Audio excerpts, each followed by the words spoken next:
aí, fanático vascaíno, fanática vascaína, bom encontrar você aqui nesta sexta-feira, feriadão, Páscoa. Chega deixando o seu like, mãozinha que está aqui embaixo, comenta o que você espera do Vasco nessas movimentações de mercado, Vasco em busca de um diretor executivo, rolou visita do Payet com os presidentes do Brasil e da França, vamos falar sobre esse encontro também, vamos falar sobre saídas e chegadas, né? O Rossi está indo para o Goiás, está indo para o Santos, o Maicon vai embora para o Vitória realmente, o Marlon Freitas vem para o Vasco. Vamos falar da busca pelo executivo. Será que vem um executivo português para assumir o Vasco? Enfim, tudo isso e muito mais agora. E tem um detalhe sobre a SAF que eu vou trazer aqui no vídeo. Fique até o final que você vai gostar. Se inscreve, hein? Dá aquela moral para o nosso canal. Bom, de cara, Rossi pediu para ir embora. Não tem atuado dos 15 jogos que o Vasco fez na temporada, jogou 9, sendo 3 como titular, não vem sendo aproveitado porque não tem entregue um rendimento à altura. Rossi só ficou porque o Paulo Brax, quando fez o contrato com ele no meio do ano passado, colocou uma cláusula de renovação automática com o Vasco ficando na primeira divisão. Mas ele não entregou. No início, aquela correria, aquela fumaça, aquela força, depois lesões, expulsões, e ele não entregou o que se esperava, tanto que não terminou como titular, como o torcedor queria, né? Lembrando aquele Rossi 2019 e tal, mas o contrato foi renovado. Ramon não tem aproveitado, às vezes nem entra no jogo, né? Então ele pediu, tá vendo que não vai ter muito espaço para ser negociado, o Santos o quer. Goiás também, só que a saída do Zé Ricardo pode pesar para que ele não vá para o Goiás. São dois clubes que querem levar o Rossi e isso abriria espaço também na folha salarial do Vasco, né? Não ter o Rossi que não tem um salário tão baixo. E um jogador que não vem sendo aproveitado. Outros devem deixar o Vasco. De Luca, volante, é mais um. Serginho é outro que também não vem sendo aproveitado, pode ter espaço em um outro clube. O Vasco vai buscando. Mas o Maicon teve proposta do Vitória e não saiu, Azevedo. Será que ele não vai sair? O Vitória voltou à carga, mas o Maicon quer ficar no Vasco, quer jogar, obviamente, e eu entendo que ele tem vaga nesse time do Vasco. Os filhos estão aqui no Rio de Janeiro com ele quer ficar no Vasco e vai lutar por vaga de titular. Então, nesse momento, o Maicon não quer deixar o Vasco, que vai realizar um jogo-treino com Volta Redonda amanhã e semana que vem com o América Mineiro, portões fechados, sem transmissão, sem nada. A gente vai passar informações ao longo da semana aqui, dos dias, para você.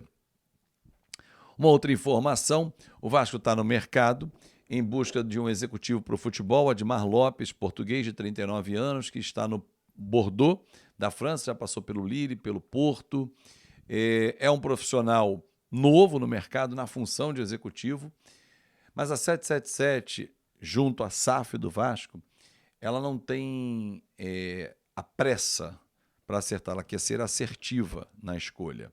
Até porque Paulo Brax não ficou muito tempo e o Matos muito menos. Então não adianta trazer um scout português, porque ele era um scout, depois coordenador e hoje diretor executivo, que não conheça o futebol brasileiro, mas conheça bem do trâmite interno de uma SAF, de uma empresa. Só isso não é suficiente. Então há um entendimento de que há necessidade, há urgência, precisa ser veloz, mas tem que ser assertivo. Não pode dar um passo e tropeçar de novo e mudar todo o panorama, todo o processo. Mas o Admar Lopes é um nome que interessa. Rui Costa não interessa, o Vasco não abriu negociação com ele antes do Alexandre Matos, sim, procurou o Rui, mas o Rui está no São Paulo. Juninho Paulista não foi procurado nesse momento, também antes do Alexandre Matos tinha sido procurado, mas nesse momento não. Eu vou colocar aqui um corte de um podcast que eu fiz já tem uns 2 anos, isso foi antes da SAF ser aprovada, porque ontem, durante a live, algumas pessoas estavam falando da SAF, a SAF é ruim, ainda em virtude da entrevista do Pedrinho, suscitada pela entrevista do Pedrinho, que foi boa em alguns aspectos, outros não e tal. Mas a galera falou assim, o Vasco vendeu para a primeira proposta que chegou, tinham outras melhores, por que não ouviu o City, não sei o quê? Enfim, há 2 anos mais ou menos, o Roberto Duque Estrada, segundo vice-presidente-geral do Vasco, na administração do Jorge Salgado, e que participou ativamente da negociação com a 777 Partners e conhece detalhes do contrato como poucos, revelou que o Vasco foi procurado por outros grupos também. E ele vai trazer aqui detalhes, se você não viu, vou trazer esse trechinho aqui. Só antes, falando sobre o Payet, né? Aliás, não, vou botar agora aqui esse trecho e na volta eu falo do Payet. Então segura aí, o Payet vai fechar o nosso vídeo. Vai! Pô, o Vasco está vendendo para a primeira proposta que apareceu. Foi a primeira proposta que Não, de apareceu? forma alguma. De forma Quantas propostas vocês tiveram Não, antes? vamos lá. Como é que funcionou esse processo? Foi um processo muito amadurecido. A KPMG foi nossa assessora. Foi preparado uma lista de potencial. A KPMG, só chamando a atenção, as pessoas às vezes acham que ela é só uma firma de auditoria. Não, ela é uma firma de consultoria em negócios, em realização de negócios, e a maior nos Estados Unidos, no mercado americano, em negócios desse tamanho aqui do Vasco, de 1 bi, mais ou menos. Tá? Então, o que eles fizeram? Eles fizeram um levantamento por 17 países, se eu não me engano, de 60 potenciais interessados, levaram esses potenciais interessados para a diretoria do Vasco. A diretoria do Vasco analisou esses nomes, rejeitou alguns, aceitou outros. Tivemos uma lista de 42, aí a KPMG mandou um disclaimer, assim, olha, um convite, né, uma carta para as pessoas se interessarem, sem nomear quem era o clube, mas dando as características. As pessoas evidentemente poderiam saber que era o Vasco, mas sem nomear o Vasco. Isso no mercado internacional.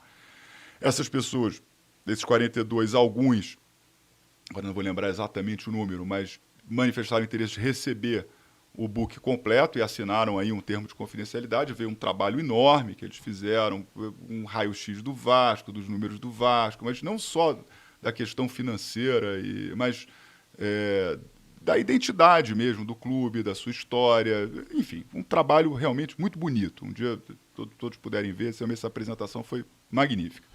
E aí dessas pessoas, 6, se eu não me engano, 6 começaram a negociar propostas, né?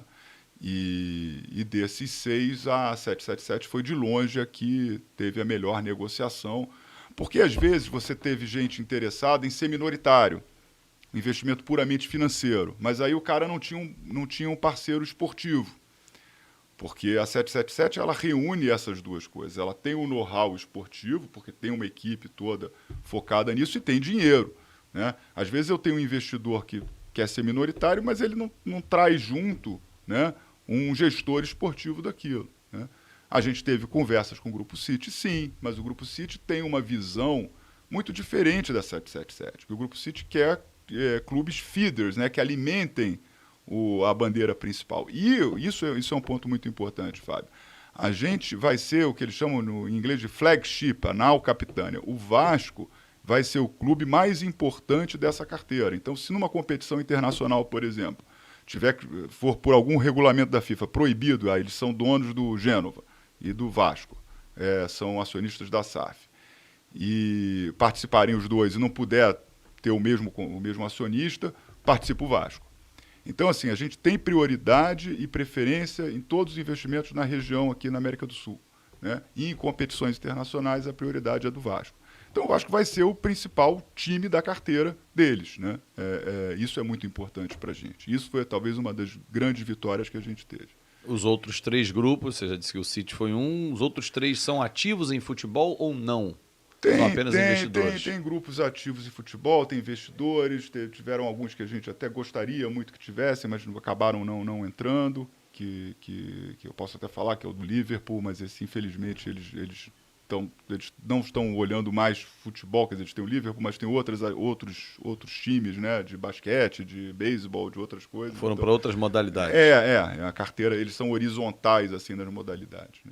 Aí então, torcedor, você tira a sua conclusão. Esse papo tem 2 anos, né? E ele disse que outros grupos procuraram, falou inclusive do City, do Liverpool, enfim. Por que não acertou com esses grupos mais poderosos dentro do mercado do futebol?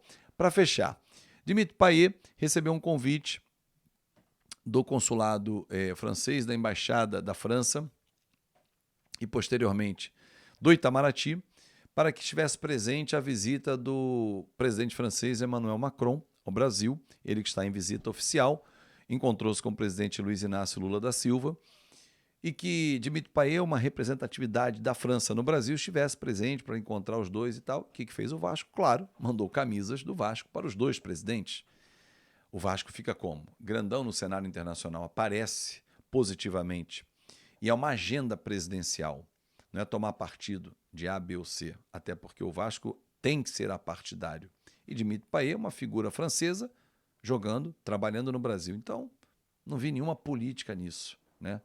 E acho que você também, não sei, enfim, mas fico com a sua opinião. De qualquer forma, o Vasco sai grandão porque sai no mundo com essa imagem que você viu aí de Mito Paim entregando camisas personalizadas a Emmanuel Macron, presidente da França, e o presidente do Brasil, Luiz Inácio Lula da Silva. É isso, torcedor. Chegou aqui até o final, então escreve Páscoa, porque vai começar o nosso período de Páscoa. Feliz Páscoa para você, que Papai do Céu abençoe você e a toda a sua família. E amanhã a gente está de volta. Se tiver um fato novo hoje que pode rolar, eu volto numa edição extraordinária com uma notícia de primeira, que eu estou apurando. Se ela vier, você vai saber de primeira aqui no Fanático Vascaíno. Um grande abraço e até amanhã ou a qualquer momento. Tchau!